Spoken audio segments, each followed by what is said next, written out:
The first thing she felt was his breath against her ear. Controlled. Restrained. Dangerous. You're shaking, Nuna. Sophia's fingers tightened in the silk of his suit jacket, her knuckles pressing white against the obsidian fabric. Behind her, floor-to-ceiling windows revealed Seoul at midnight, a kingdom of glass towers and frozen rain, every light below blinking like it was afraid to look up. She should have stepped back. Should have remembered what he was. What he'd done. What he was still capable of doing. But her body betrayed her. It always did with him. "You don't get to call me that," she whispered. Her voice came out fractured, half threat, half plea. "I'm not your... my what?" Seojin's voice dropped lower, a sound that didn't belong to boardrooms or business negotiations. It belonged to confessions made in the dark. To sins committed slowly. "My prisoner? My enemy." He paused. "My obsession?" Sophia's heart slammed against her ribs. She could feel the heat of him through their clothes, not touching, never quite touching, but close enough that every nerve in her body screamed for resolution. This was the man who controlled the Korean underworld, whose name made politicians stutter and made corporations rewrite their quarterly reports, whose enemies didn't just disappear, they were erased so completely that even their families forgot to grieve. And right now, the most dangerous thing about him wasn't his power. It was his patience. "Say stop." His lips grazed her temple. Not a kiss. A question. "Say it once, and I will walk away. I will close this door. I will never touch you again." The silence between them pulsed with 3 months of history. Betrayal. Blood. The terrifying truth that somewhere between her captivity and her survival, she had stopped wanting to escape. Sophia exhaled. It wasn't surrender. It was acceptance. His hand stopped just short of her waist, hovering, asking permission without words. The heat from his palm radiated through the thin fabric of her dress, and she thought, this is how empires fall. Not with armies. With a single, unguarded moment. She didn't say stop. Somewhere in the background, soft Christmas lights glowed across Seoul's skyline, blinking red and gold like they didn't know a storm was brewing. Like they didn't know that the woman standing in the arms of a monster had already decided to become one herself.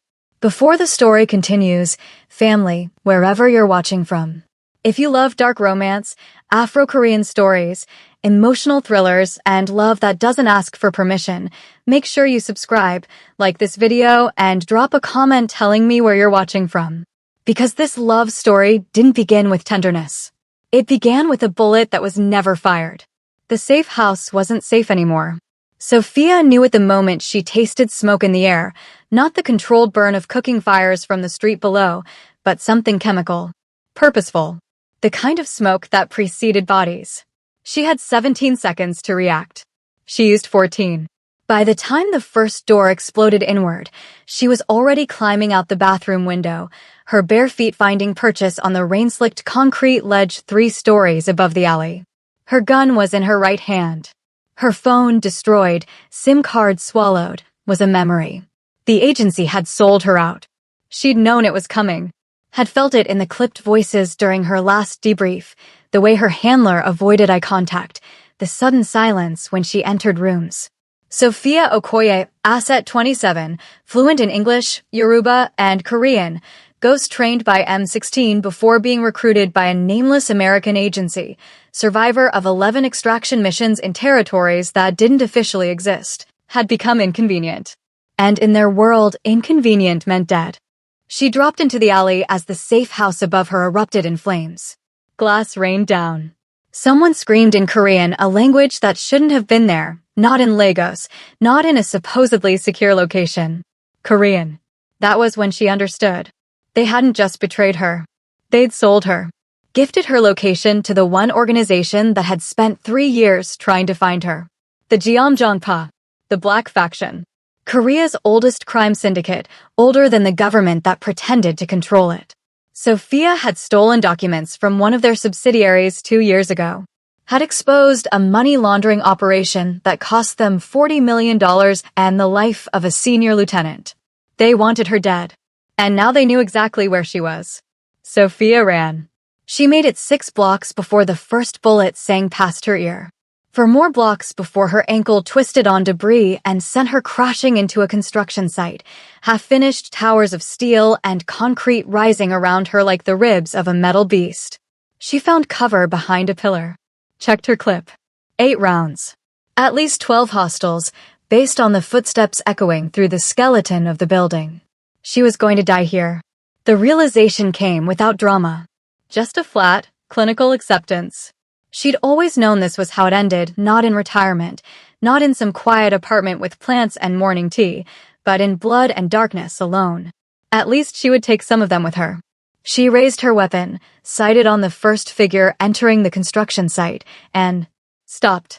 Because the man walking toward her wasn't holding a gun. He was holding a phone. And he was speaking into it, calmly. In Korean. Julia Mui Yunjail Yul Kunio. Juninian Sale Asasio. Cut the cloud connection. She's alive. Sophia's finger hovered on the trigger. The man was young, younger than she expected. Late 20s maybe. Tall, with the kind of face that belonged in fashion editorials, not firefights. He wore a tailored black coat that probably cost more than the entire building they were standing in. And he was looking at her like he'd been waiting. Sophia Okoye, he said. His English was accented but precise. You have 8 bullets. There are 19 of my men in this structure. Even if you killed everyone that entered, you would run out of ammunition before they ran out of bodies. She didn't lower her weapon. And you are. The man who should have killed you 14 minutes ago. He stepped closer. Into the light. Into the line of her gun. And Sophia realized he wasn't armed because he didn't need to be. I've been watching you through my rifle scope for 13 minutes, he said. Waiting for authorization to fire. It came. I declined. Why? Because you're worth more alive. To who? For the first time, something flickered in his expression. Not cruelty. Not calculation. Curiosity. To me. His name was Kim Seo-jun. Heir to the Jeomjongpa. The Black Prince of Seoul. A man whose father had built an empire on blood and whose mother had taught him that mercy was just murder with a longer timeline. He was supposed to end her life that night. Instead, he did something far more dangerous. He chose her. You're insane, Sophia said flatly. Possibly. You're the son of the man who put a bounty on my head. My father put bounties on many heads. Most of them are now part of his collection. You, however, Seo-jun tilted his head, studying her like she was a painting he couldn't quite decipher. You've survived longer than anyone expected. That makes you either very skilled or very lucky. And you're betting on which one? I'm not betting, he said. I'm recruiting. Before Sophia could respond, the world behind her exploded. Not metaphorically. Actually exploded. The safe house she'd escaped was now a column of fire visible across the Lagos skyline, and the shockwave hit them both like a physical wall. Seo-jun moved without hesitation. He grabbed her arm, pulled her against him, shielding her body with his own as debris rained down around them. His coat took the worst of it. She heard glass shatter against the fabric, felt him flinch as something bit into his shoulder, but he didn't let go. When the dust settled, he was bleeding. And he was still holding her. Your agency didn't just sell your location, he said, voice steady despite the wound. They sold the extraction protocol too. The building was rigged. If I hadn't pulled you out when I did, I would have been inside when it blew. Yes. Sophia looked at the inferno. At the life she'd thought she understood, burning to ash. Why save me? She whispered. Why not just let the fire do your work? Seo-jun released her slowly. When he spoke, his voice was different, quieter, stripped of performance. Because I've spent 6 months learning who you really are. Not Asset 27. Not the ghost the agency created. You. Sophia Okoye. The girl from Port Harcourt who taught herself English from bootleg American movies. The woman who turned down a scholarship to Oxford because your mother was dying and you couldn't leave her.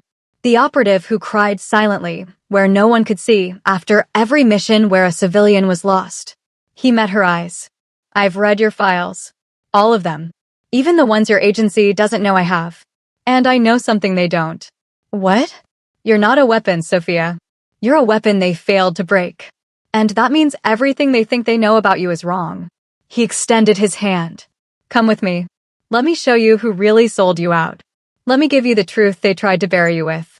Sophia looked at his hand. at the blood on his coat, at the flames behind her. She was alone, burned, betrayed. And this stranger, this enemy, was offering her the one thing no one else had in years. A choice. She took his hand. She didn't trust him. Not then. Not for weeks afterward. But she got on the plane. She let his medic stitch the cuts on her arms. She slept in a locked room in his Seoul compound, a room that was either a prison or a sanctuary, depending on who held the key. And somewhere over the Pacific, watching the clouds turn gold with sunrise, Sophia admitted something only to herself. For the first time in 7 years, she wasn't running. And she didn't know if that terrified her or freed her. 2 weeks into her rescue. The compound was beautiful in the way weapons were beautiful, elegant lines, precise engineering, and an undercurrent of violence humming beneath every surface. Sophia had memorized every exit within 3 days. Identified 15 security vulnerabilities by day 5. By day 10, she had a complete map of the property stored in her memory, including the rotation schedules of Seojin's personal guards. She was ready to escape. She just hadn't decided if she wanted to. "You're not eating." Seojin's voice came from the doorway of the dining room. He stood there in a charcoal sweater and black trousers, looking less like a crime lord and more like a CEO who happened to own several illegal governments. "I'm not hungry. You've said that for 3 meals. Then stop counting." He crossed the room, pulled out the chair across from her, and sat without waiting for invitation. A staff member materialized instantly, placing tea between them, imported, she noted, from a region in China that technically didn't export to South Korea. "Your agency," Seojin said, as if continuing a conversation they'd never started, "has been laundering money through my family's financial network for 11 years. Sophia's expression didn't change. "I know. You know? I found the irregularities 18 months ago. I reported them to my handler." She smiled, but it didn't reach her eyes. "Which, I assume, is why I'm here and not dead in a briefing room." Seojun studied her. "You knew they'd betray you." "I suspected. And you stayed anyway." "I had nowhere else to go." The admission slipped out before she could stop it. Vulnerability, leaking through the cracks of control. Seojun leaned back. When he spoke again, his voice was softer. "You do now. Is that what this is?" Sophia gestured at the opulent room, the guards beyond the doors, the invisible cage around her. "A home? Or just a different kind of prison?" "That depends. On whether you stay because you can't leave or because you choose not to." He stood, walked to the door, paused. "The east gate is unlocked between 3 and 4 a.m. Skeleton crew. No cameras. If you're going to run, that's your window." And then he left.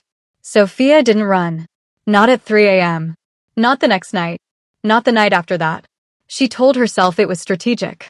Told herself she was gathering intelligence, waiting for the right moment, playing the long game. But when Seojun looked at her during dinner the following week, just looked, with those dark, patient eyes, she felt something crack inside her chest. Something that had been frozen for a very long time. The first fight, it happened on day 23. Seojun had been in meetings all morning with men whose names Sophia recognized from intelligence briefings, men who trafficked more than goods, who traded in people and silence. She'd watched them enter the compound from her window, watched the way the guards tensed, watched the violence simmering beneath every handshake. When Seojun emerged that evening, his jaw was tight. His knuckles were raw. And when he saw her in the hallway, something dangerous flashed in his expression. "You shouldn't be in this wing."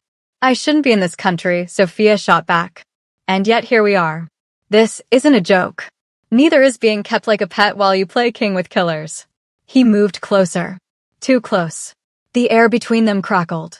"Those killers," he said quietly, "are the reason you're still breathing. The people who sold you? They haven't stopped looking. They've hired 4 different contractors to find you. 3 of them are dead now. The 4th is on his way to my interrogation room." Sophia's breath caught. "You didn't tell me that. You didn't ask." "I shouldn't have to." "No." His voice hardened. "You shouldn't. But you also shouldn't wander into restricted areas where associates of my father's can see your face. You are not invisible here, Sophia. You are protected. And that protection only works if you let me do my job." "Your job." She laughed bitterly. "Is that what I am?" An assignment. Something shifted in his expression. The anger drained away, replaced by something rawer. Realer. No, he said. You're a problem I don't know how to solve. Then stop trying. I can't. The confession hung between them. I can't, he repeated softer. Because every time I look at you, I forget what I'm supposed to be. Sophia stared at him. This was the man who controlled an empire. Who had killed or ordered killing more times than she could count. Who had been raised to see people as pieces on a board. And he was looking at her like she had already won a game she hadn't known she was playing. Seo-jun. Don't. He stepped back. The walls came up again, but not fast enough. She'd already seen behind them. Don't say anything. Not tonight. He walked away. But for the first time, Sophia noticed that his hands were shaking. We're in the middle of the story now, family. And I need to know, is your heart racing yet? Drop an emoji in the comments if you're already falling for Seo-jun. Drop a fire if you think Sophia should stop fighting what's happening. And don't forget to subscribe, because what happens next changes everything. It was 2:47 a.m. when Sophia heard the first scream. Not from outside. From inside the compound. She was dressed in seconds, weapon drawn from beneath her mattress. She'd stolen it from a guard 3 days ago, and no one had said a word, which meant Seo-jun knew and allowed it. The hallway was chaos. Guards running. Gunfire echoing from the west wing. And beneath it all, a sound that made Sophia's blood freeze. Korean. Shouted orders. But not in Seo-jun's cadence. His father's men. The old faction. The ones loyal to traditions that Seo-jun had been quietly dismantling. The ones who saw his softness as weakness. And they were staging a coup. Sophia found Seo-jun in the library. He was already fighting 3 men against 1, and he was winning, but barely. Blood soaked his left sleeve. A blade had caught his cheek. And he moved like a man who had been raised for violence, but was tired of wearing it. She didn't think. She moved. The first man went down with a bullet to the thigh. The second caught her elbow to his throat. The third had a gun aimed at Seo-jun's back. Sophia threw herself between them. The shot grazed her shoulder, spinning her sideways, but it wasn't a kill shot. She fired back. Didn't miss. And then silence. Seo-jun caught her before she hit the ground. You, his voice cracked. You idiot. You're welcome, she gasped. He pulled her close, hands pressing against the wound, trying to stop the bleeding. His composure was gone. The mask was gone. He looked at her with something that terrified her more than any bullet. Don't you ever do that again. Or what? Or I will burn this entire world down looking for the man who teaches you to live recklessly. She laughed. It hurt. Everything hurt, but she laughed. That man is you, Seo-jun. He went still. And then, very slowly, he pressed his forehead to hers. Just breathing. Just existing in the same moment, in the same pain, in the same impossible truth. I know, he whispered. The battle ended before dawn. Seo-jun's men regained control. The traitors were taken to rooms that Sophia didn't ask about. And when the sun rose over Seoul, painting the compound in golds and pinks, something had shifted between them. Not spoken. Not acknowledged. But there. Then she showed up. Her name was Han-yuna.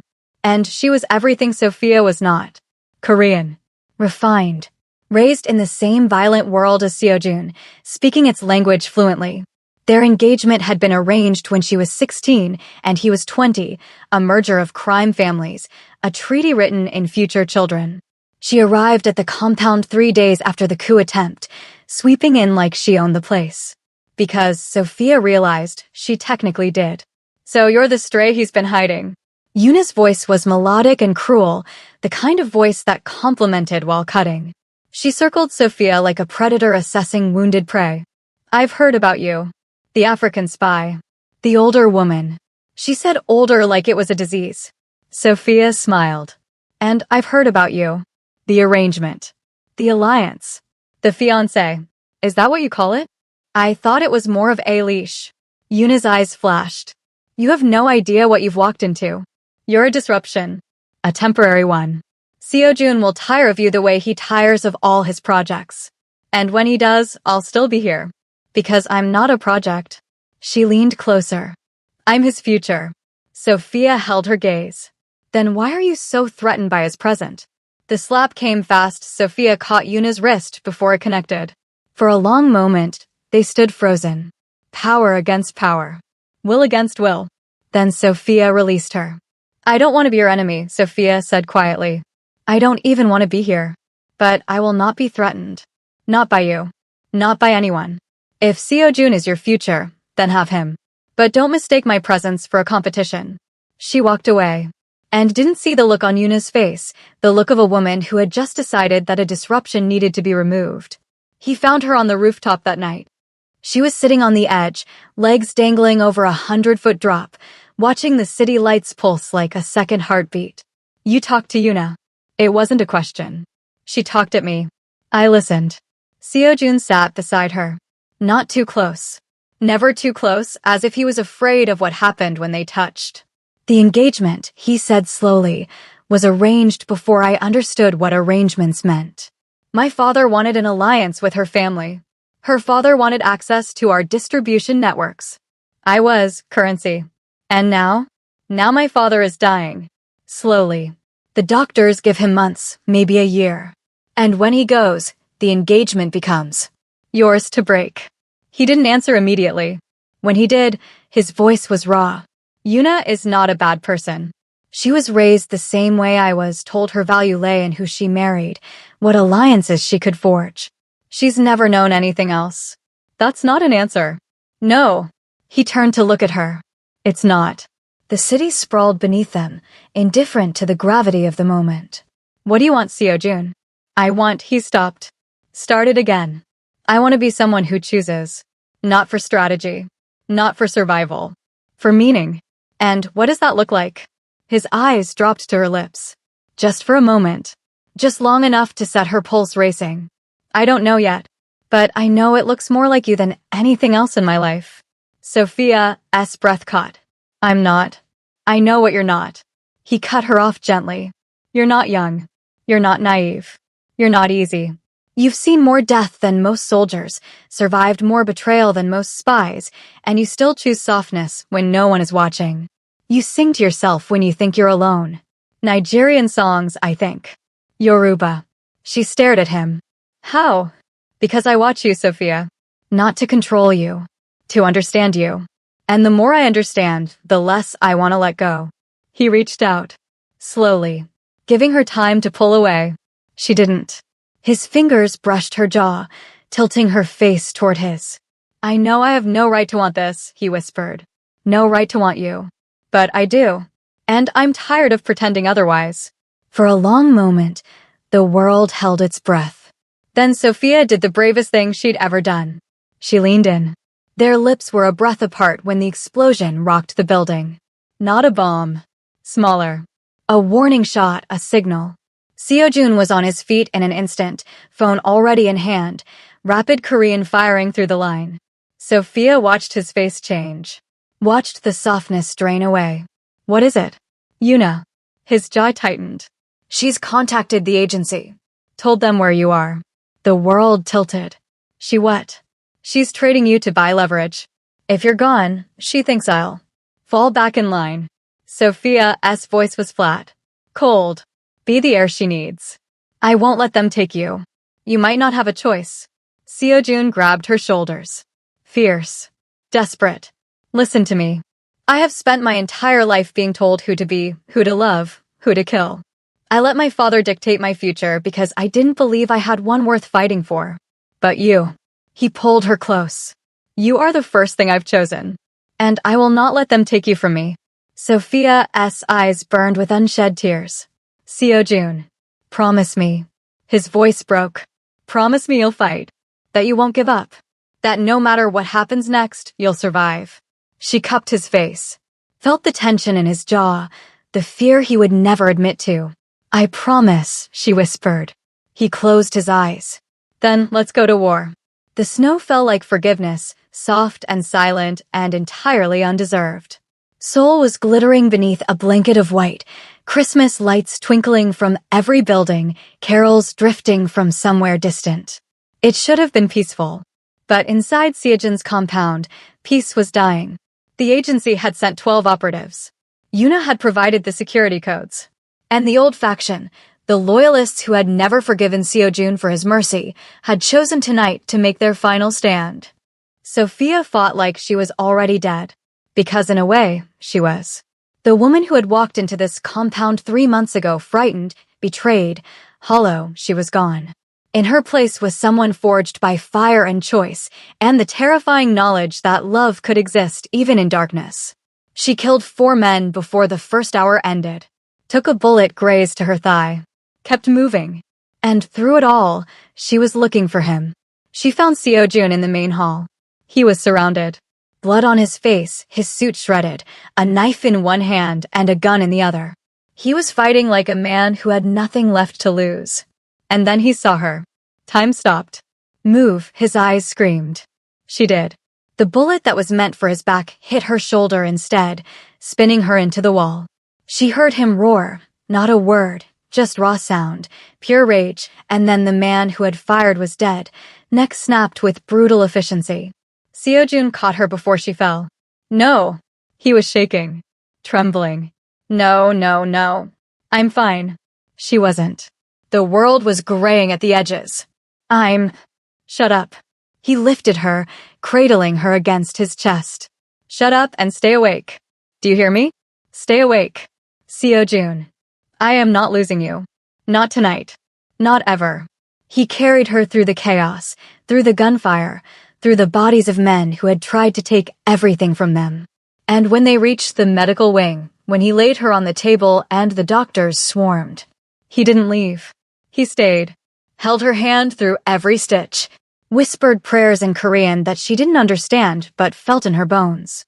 And when her eyes finally fluttered closed, exhaustion claiming her. I love you. His voice was broken. I should have said it sooner. I should have. Seojun. Her eyes opened. Just barely. I know. And then, with the last of her strength, she pulled him down and pressed a kiss to his forehead. Live, she whispered. And I'll stay. He closed his eyes. Forever. Soul no longer whispered about Kim Seojun. It whispered about them. The heir who had defied his father's dying wish. The woman from another world who had walked into the shadows and refused to disappear. The love story that shouldn't have survived, but did, written in blood and snow, and the kind of loyalty that terrified everyone who witnessed it. They called her the Black Queen. Not because she ruled, though in many ways she did, but because she stood beside him in every room, every negotiation, every silent battle of wills. And no one who looked at her doubted that she would burn the world for him, just as he would for her. The Christmas lights were still up. Sophia had asked to keep them. Something about the way they glowed through the snow, something about the way they reminded her of the night everything changed. Seojun stood beside her on the balcony, city sprawling beneath them, the future stretching out like a promise. You still don't belong to me, she said quietly. He took her hand, pressed it to his chest. Let her feel the heartbeat that had become hers months ago. I know. That's why I choose you. Every day, every hour, until there are no more hours left. Sophia looked at him, at the younger man who had bent an empire without ever trying to bend her, who had learned that strength wasn't control, it was trust. Then stay, she said. He bowed his head, not in submission, in devotion. Forever. She smiled, soft, real, free. And as the snow fell around them, love, dangerous, loyal, unbreakable, claimed its throne. Family, if this story held your heart, subscribe to this channel right now. Turn on the notification bell so you never miss an upload. And share this video with someone who loves dark romance, forbidden love, and stories that make you forget how to breathe. Comment below. Do you believe in love like this? The kind that breaks rules and rewrites futures? Because tomorrow's story is even darker, even deeper, even more dangerous. And you do not want to miss it. Until then, stay blessed, stay bold, and stay ready for the next chapter. This is Afro Soul Diaries. And this is just the beginning.